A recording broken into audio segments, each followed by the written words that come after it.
Hey guys, Matt from Eastwood. We're here in my home garage, and today we're going to do a quick little project around the shop. So a lot of my cars that I have Ford Flathead engines in them, and pretty much all the engines use this same mechanical fuel pump. If you're anything like me, when you have spare parts and you see a good deal at a swap meet for $1 or $2, you'll pick up a fuel pump like this for an extra in case you need it. If yours goes bad, you can swap it in. And a lot of times the stuff just sits on the shelf and you never rebuild it, and you don't really do yourself any favors. So what I'm trying to do is get a couple of these fuel pumps all rebuilt and cleaned up and put together so that if I ever do have a problem, they're sitting right on the shelf and I get thrown in the car and I won't have any issues at all. So I have an old dirty pump here that I pulled off my shelf. I have a new diaphragm here that I've ordered online and is ready to go. I'm going to show you guys how we take this apart, and also how we can buff this and clean it up to make it shine so that the part looks really nice when it's ready to go back on the car. So let's get started. Alright, so I got my fuel pump here. I have just a little piece of cloth here to protect it when I'm clamping in the vise. It just makes it a little easier to work on when you have it in the vise. So because we're going to be fully disassembling this and also polishing it, the first thing I'm going to do is take this little glass bowl off. On this style of fuel pump, it has a little sediment filter that's built into it, and basically the solids, the rust, any solids would fall on the bottom of this just due to gravity. And then there's usually a screen. This one is missing it, but there's a screen that goes up inside of here, and that keeps any of the smaller sediment or anything like that from going up into the fuel pump and of course into your carburetor and clogging it. So we're going to take that off first. Then this little wire clamp section comes off just by pulling it out of the little grooves here, and that will just pull right out. Put that on the bench, and now we're basically ready to disassemble. So a lot of times the things that go wrong with these is the diaphragm. The diaphragm is usually made up of a couple different pieces of like rubber, and it'll either be one thick piece or a couple of thin pieces together that will sandwich together. And when this diaphragm gets old and tired, the rubber tends to wear out, and they will leak, or they will just fail to pump. So the first thing I'm going to do is just lightly clamp it in here. This pump has a handful of flathead screws in the top. No matter what pump you're doing, there's usually like an upper and lower section, and you need to separate that. So we're going to take all these screws out here first. Alright, now separating the two halves, even though you've taken these screws out, it isn't going to just fall apart. These two halves get stuck together on the rubber and kind of glue themselves in. The thing you do not want to do is take a metal hammer and just start smashing on it to separate it or banging up on it. If you do some light tapping, yes, it may come apart, but what you could do is actually damage this. A lot of these are made out of, especially if it's an older one, out of a poor quality aluminum or even a pot metal that could just crack, and if you have a hard to find fuel pump, that could be very expensive. So what I like to do is take just a razor blade, and I'll run around the outside of it and try and separate the halves by running the razor blade between it, and that just helps break that bond just a little bit so we can get it separated. And then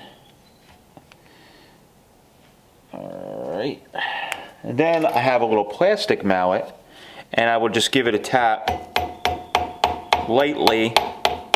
You'll see it start to separate, and then we can do that. See, this one's a little more sticky, so we got to work a little harder and get our razor blade in there a little more. So I'll keep working this with the razor blade and light tapping, get it separated, and show you what it looks like on the inside. Alright, so I got this separated. I gave it one little tap up like that, and it feels like it came loose. You'll feel it just all of a sudden come loose like that. So we have actually the top half is still stuck to the bottom half here, but now that we have it separated, we can kind of start working it off like so. So sometimes the top half comes off separately, but other times it doesn't, and you have to keep working it.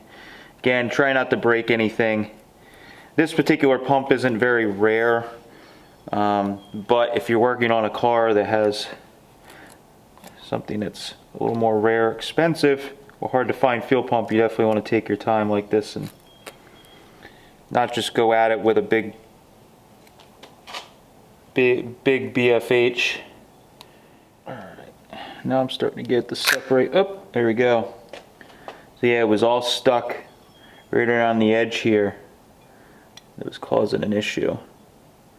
Wow. So these little valves inside of here, you can see this one is all gunked up like it had some poor fuel sit in it and cause an issue. So we'll need to actually change out those little valves. That could have been our issue why this pump wasn't working anymore. But it's got all that goo in it that's in there. So most of your kits come with replacement valves in them and seals. So we'll need to swap those out next. Alright, so on these fuel pumps, this is the tricky part. There's a little hook.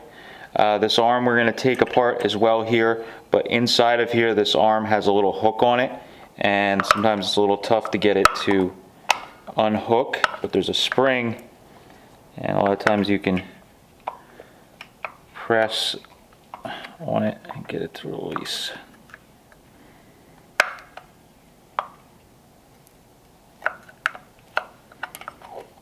There we go. So you just got to kind of push and sweep it out. So there's our spring, there's our diaphragm. It actually doesn't physically look that bad. That area was ripped was from me, but more than likely this was all dried out and it was leaking through there. But you can see that's a little groove there, and then there's a hook in on the arm where it actually rides on the push rod and our spring. So these parts, the springs, sometimes you can reuse them depending on it. Some people do. Some of the more complete kits come with everything, the spring and all. Definitely, if you can, use those. But if you know that it's just the diaphragm, you can reuse some of these parts. So diaphragm is definitely no good.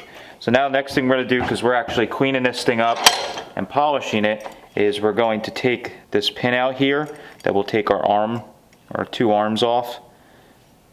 And then we'll have it broken down to just the bare pieces, and we can start cleaning it up.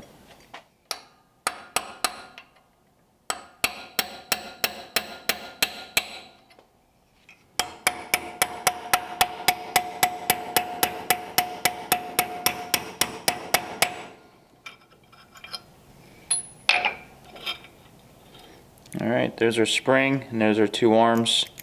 Some of these, they're riveted together, some of them they're just slid together, and that's your spring obviously for your return. And now we just have our bare lower half and we have our bare upper half. Now let's make it shiny before we put it back together. Alright, so we're over by my 1-horse dual-speed Buff motor, and I had these fuel pump parts all cleaned up, and I basically just used some chassis clean to knock any of the heavy dirt or grease off of them. They're pretty clean, but what they have is they have like a factory, almost like oxide coating on them, or a zinc coating that they put on it that's very thin, keeps it kind of looking good, but over the years obviously it gets worn off and looks splotchy. And when you're putting it back on a fresh new engine, or if you have something that's a street rod that's shiny, you may want it looking a little better than this when you put one on. So I'm going to show you how I could quickly cut through the factory zinc coating. The one thing I like about this 1-horsepower Buff motor is it has the high speed on it, that it goes really fast. It's very strong. You can cut through coatings like this pretty quickly. So since this is kind of a piece that has a lot of unusual shapes to it, it's tough to get in there with a sander and sand all that. So with the buffer we can kind of get in there, and it'll actually take off this coating if you use a heavier compound. So I'll be using this brown compound here to put on, and I have my tightly sewn wheel. I actually have my like junky wheel, as I'll call it. I'm pretty thrifty, so I keep the wheels even when they're worn down. So this one's worn down pretty good, but it's still usable. But I use it for this when I'm kind of abusing it, so to speak, where I want to just kind of knock off a coating. So I'll be using that with this. I don't want to use something that's too abrasive. like the expander wheel, because that'll put a lot of scratches in this. And really the part's nice and smooth. It's just got the zinc coating we want to take off, and then of course we want to buff it up to a high luster. So I'm going to take these parts, start working them on the buffer, and then we'll show you how quickly you can go from looking like this to really shiny.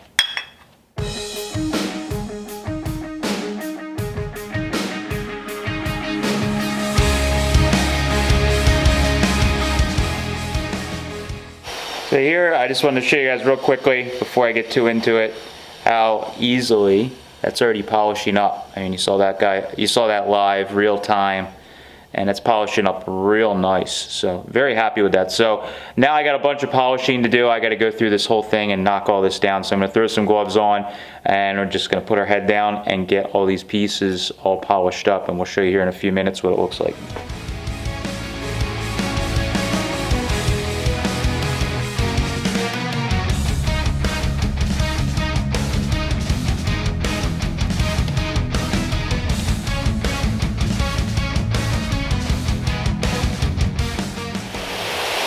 Alright, so now we're going to the loose sewn wheel, just some white polish. And this is not totally necessary on something like this, but you can just do a quick once over to bring up the luster a little bit.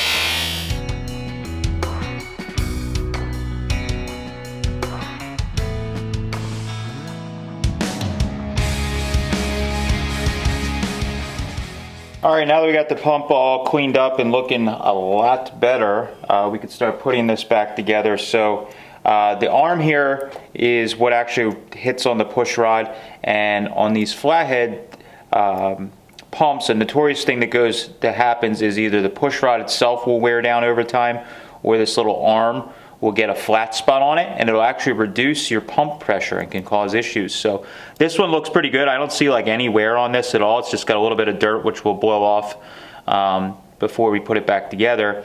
And the spring looks pretty good as well. It's not rusty or anything like that, so I think we're good to reuse it. So inspect those, make sure they're good.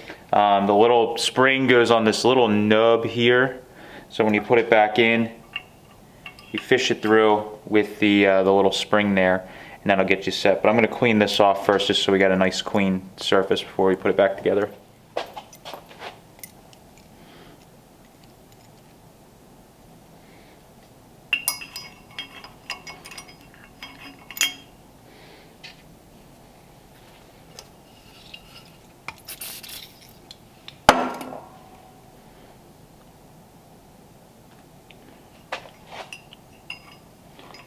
Alright, so we'll slide our pin back through here.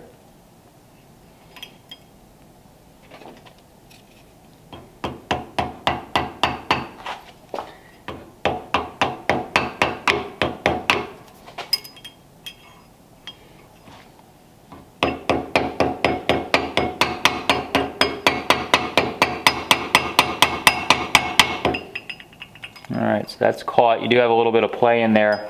So once you get it just through, you can get it started. Make sure it's attached, and then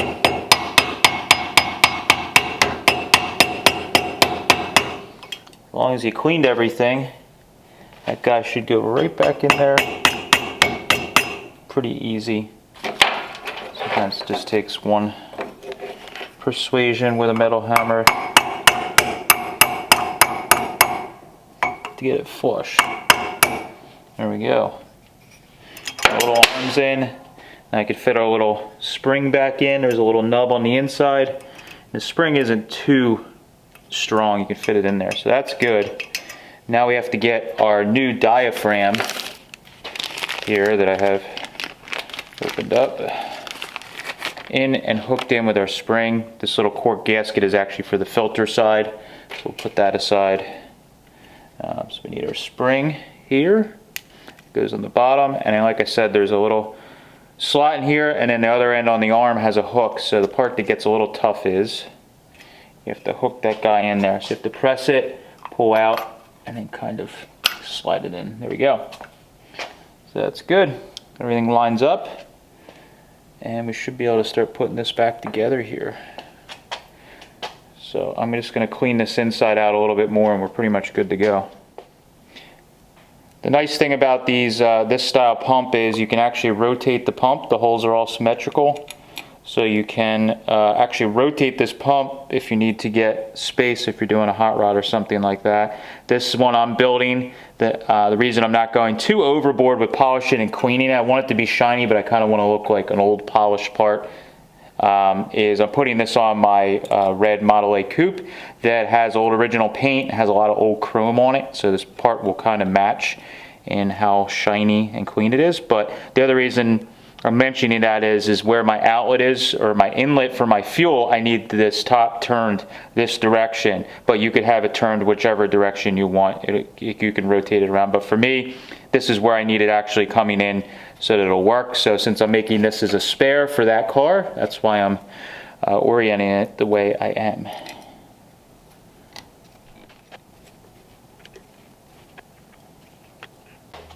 Alright, so our last few things here. This is the little screen I was talking about that was missing. I have one that just pops up in place there and fits up in, and that just keeps any real fine particles. And it just is a tight fit around the inner diameter there. And it just sits up in there. And we of course have our little wire clamp here. Goes on like that.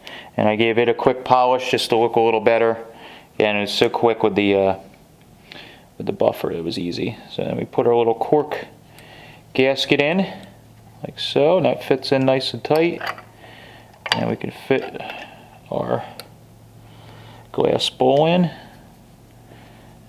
Tighten this up. Get that to compress that cork gasket just a bit. There we go.